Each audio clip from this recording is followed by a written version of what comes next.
Uanset hvad man har af knive i sit sortiment, så er det rigtig vigtigt, at de er skarpe, når man bruger dem. En god måde at holde sine værktøjer ved lige på, at holde dem skarpe, det er ved at bruge strygestål. Der er flere typer.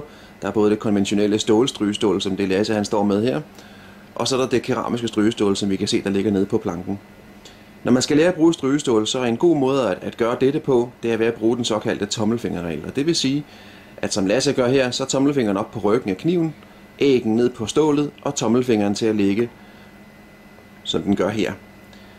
Den vinkel, I kan se, der er mellem kniv og stål, når man gør sådan her, altså cirka 12-15 grader, det er et godt udgangspunkt. Man kan herefter vælge at rejse kniven en lille smule op, hvis den i virkeligheden er slæbet en lille smule stejlere end som så, eller man ved brugen har lagt den en lille smule stejlere.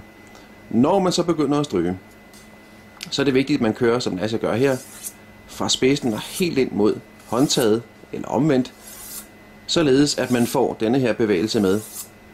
Altså bruger hele stålets længde og opnår den her cirkelbevægelse. På den måde kører man bedst muligt vinkelret på æggen, hvilket er den optimale måde at rette den væltede æg op igen og genskabe det oprindelige skær. En måde ikke at gøre det på kunne være sådan her.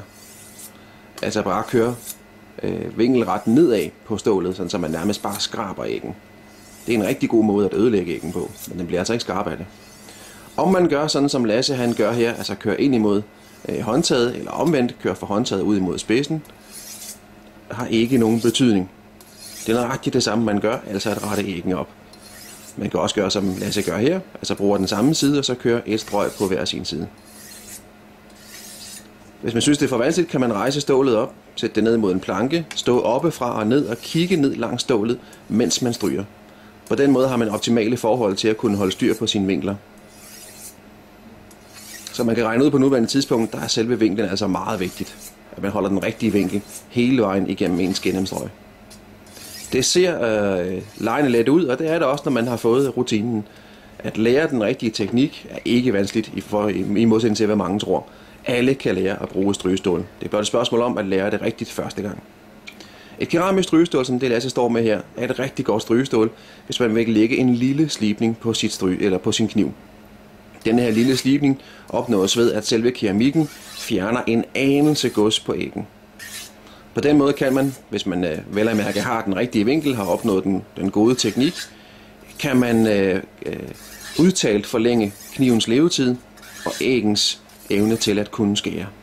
Men det er den samme teknik som på det konventionelle strygestål, altså den rigtige vinkel, cirkelbevægelsen som går hele vejen ned ad stålet og kører vinkelret på. Og ikke trykke. Ikke trykke. Meget vigtigt.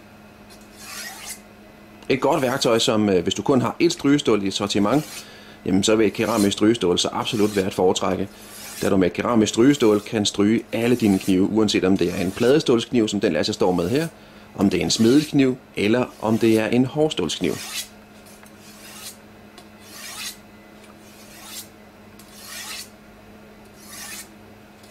Hvor tit skal du stryge? En god tommelfingerregel er, at du stryger dine knive op, hver gang du har brugt dem efter en dags arbejde. Således at når de er vasket, i hånden selvfølgelig, og så inden du lægger dem på plads eller hænger dem på plads, så lige stryger dem op, så er de klar til næste dags udfordringer. Friske og skarpe, og på den måde har du bevaret æggen opretstående og skarp længst mulig tid. Sørg for, at æggen ikke når at lægge sig helt fuldstændig ned, så den er helt død, inden du begynder at stryge op. Det er vigtigt, at man holder æggen ved lige, både for sin egen fysiks skyld, således at man står med en skarp kniv, og ikke står og presser kniven igennem emnet, og således at man holder kniven skarp så lang tid som muligt.